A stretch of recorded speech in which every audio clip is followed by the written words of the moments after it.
Yo, what's up my Destiny dudes? So today's video is going to be kind of a long one. I'm going to do a lot of quick tips that are going to help you improve on your PvP. I'm going to cover a whole bunch of stuff. So check it out. Here's what we're looking at for the basis of this video. All of these are going to be covered. I'm going to show you examples of what they are as quick tips. That way I'm not wasting your time with 10-minute videos about one simple concept. But these are all the bases that I'd like to cover today so that you guys have a better understanding of what it takes to be better at PvP immediately. These are all things that you can apply immediately as well as practice on your own. So Destiny, just like Halo, has something that's termed the strong side of cover.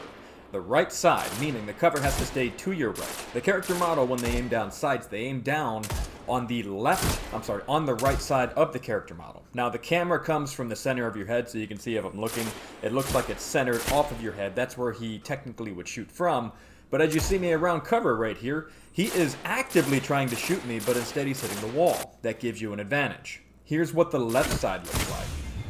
More shots are hitting me. I am trying to stay around that cover, that piece of cover right there, but you'll notice that more shots will get through. That is why the right side, when you use cover on your right specifically, that is considered to be the strong side of cover.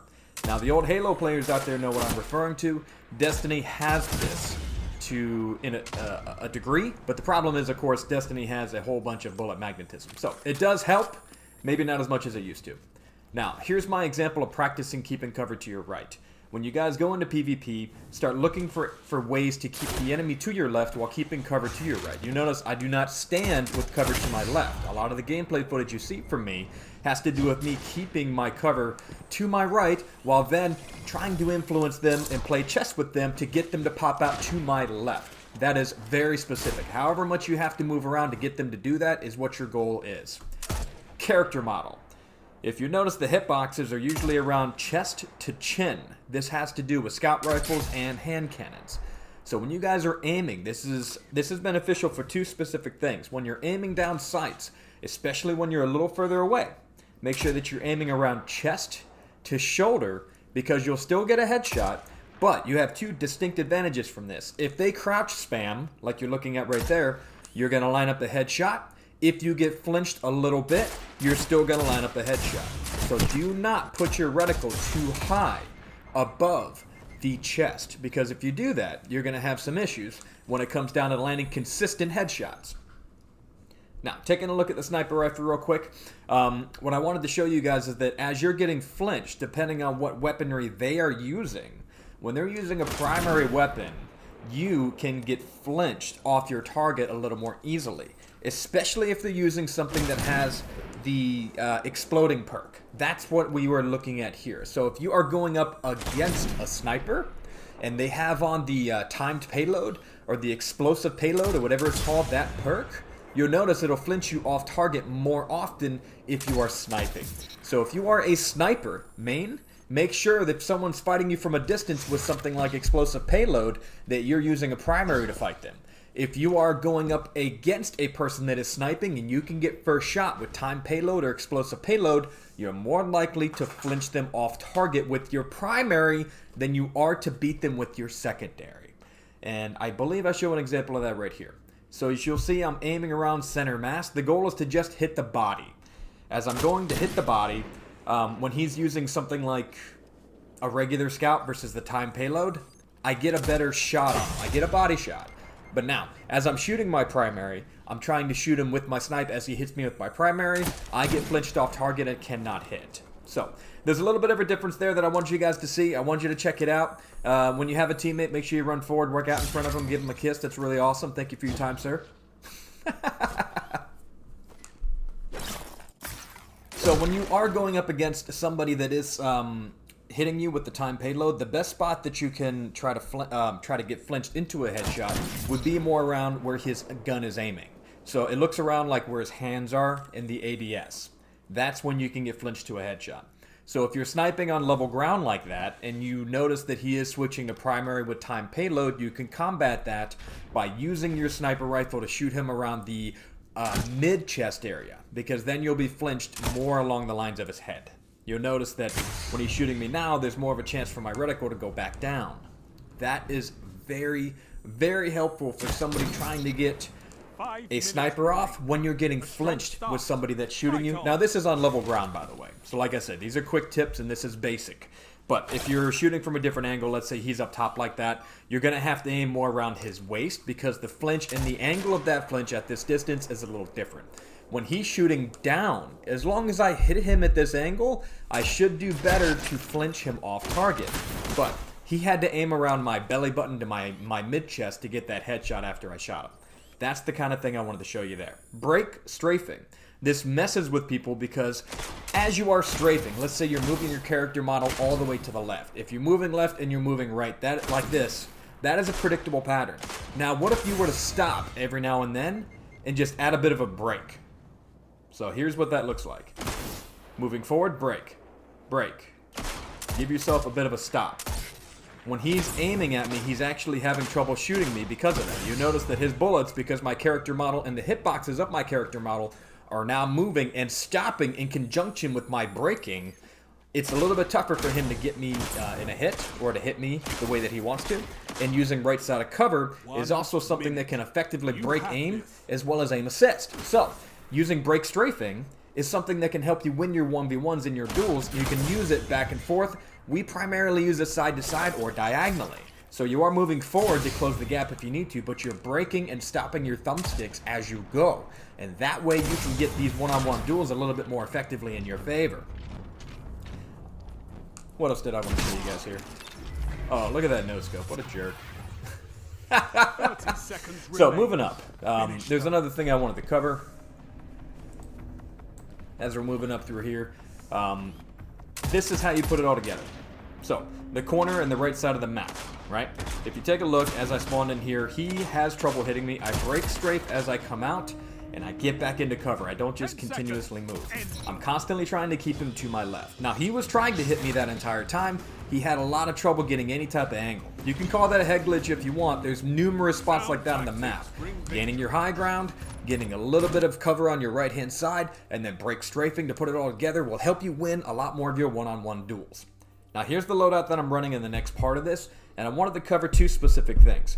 There's teamwork, and you'll notice from other videos that we've been practicing teamwork. Coincidentally, it happened to be on the same map, so you'll see that both me and my partner here and the other teammates that were working together, I think 3 of us we ran out of medals in this map because we do everything I have taught you guys to do before that time.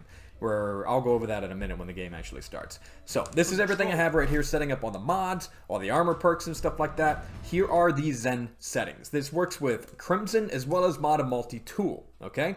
You can put 42 on anti-recoil, doesn't need to be anything more than that. 34 aim assist maximum, otherwise you get reticle shaking that it just makes me feel like I'm getting dizzy. I don't know about you guys.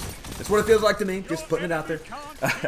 And then as you are doing your dynamic fire, meaning fully automatic, you just hold the trigger down. It's really effective with a 3-round burst weapon like the Crimson, but it also works with the Mod Multi-Tool. Alright, teamwork. Battle buddy system. We have 4 people. You're going to separate 2 and 2 to cover ground specifically and to play for flanks, but you're not going to go into spawn unless that is called out. The idea of running a battle buddy system is that you have someone that you connect with during the map at all times. So you are always falling back to that person, he is always falling back to you, and you're tanking angles together. One of the things that I like to do is I like to do what I call causing aggro, meaning if there's an enemy that is focusing on me, I might not shoot that much. I might even just shoot the wall. So they have like, oh, I'm engaging with this guy, he's trying to shoot me. I'm just keeping his attention while my teammate gets into position. I call that pulling aggro. I don't know what you guys call it, but that's what I do. So, you're going to see a little bit of that in this gameplay video, where if I'm on, you know, a certain zone, my job was heavy and zone, while the other guys were watching our cover and, I'm sorry, my job wasn't heavy. My job was B, zone, where their job was heavy. So that was what we were trying to cover, okay? Keeping them off of B while they keep them off of heavy. That was our goal, so we can force them into primary fights. I'm seeing a lot of that right here. You notice that the bullet tracers from my buddy are behind me. He's constantly following up wherever I am shooting. And that is the goal of this, and it works out really well. Now, Bungie, PvP. Here's what I wanted to tell you guys. What they're doing with Stasis is specifically by design at the corporate level. You guys probably have a feeling about this, or maybe you know, but Stasis is causing problems in PvP, right? We all know that. It's something that a lot of people are having trouble adapting to. That's not by mistake, okay? They have this game set up as a free-to-play game. The decision to make this more corporate was probably made when they split from Activision because they're going to need help making up money somewhere. If you're a free-to-play player in this game, you absolutely 100% cannot compete with somebody effectively if you are not running Stasis like they are. Case in point, the Hunter dodge actually slows people, where no other dodge of a Hunter can do that. I think it'd be really cool if the Hunter's smoke, you know, from the Void subclass would go off as they dodge, like they dropped a smoke bomb to smoke people or something like that.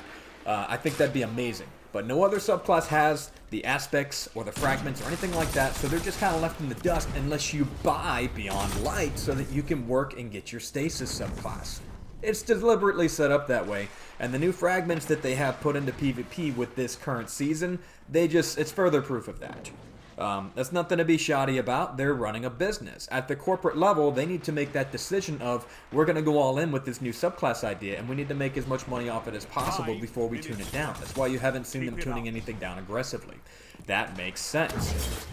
The other part of this is that, yeah, you can use the other subclasses, but in the competitive arena, Stasis is still considered to be king.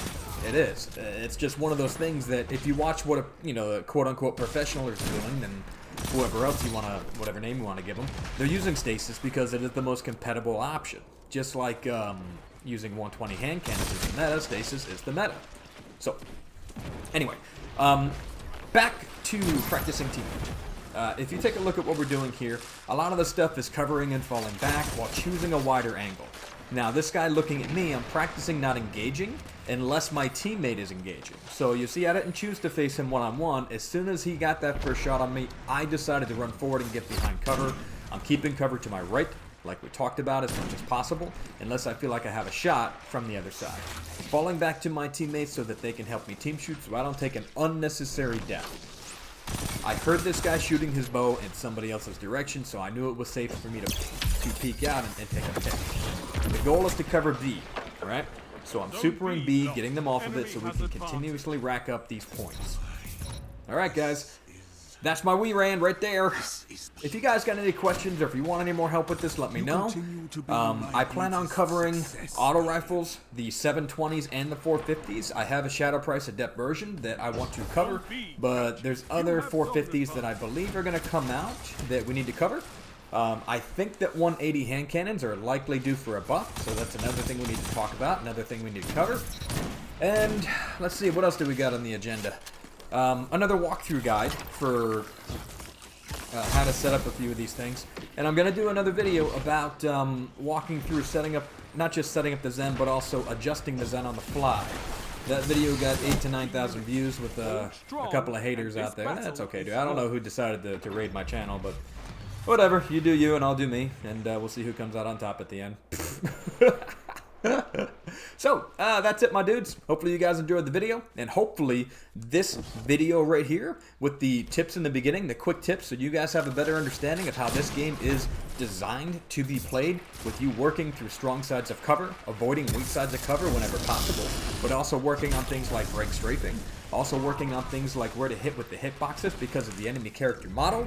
I'm hoping those things help you guys out because I want to beat these sweaty bastards, okay? And that's what we're going to do together on my channel. We're going to make sure we take these kids, we're going to take some other kids, and we're just going to beat the heck out of them in this game, man. Let them complain all they want. I'll bet you anything they come back to the channel and then they start asking for help. Ha-ha! I don't know, by the way. I'm just trash talking a little bit. Alright, my dudes. It's always a fun time talking with you. Love you guys. Thank you so much for your time. If you got any questions, leave them in the comment section below. Now let's go kit these sweaty bastards.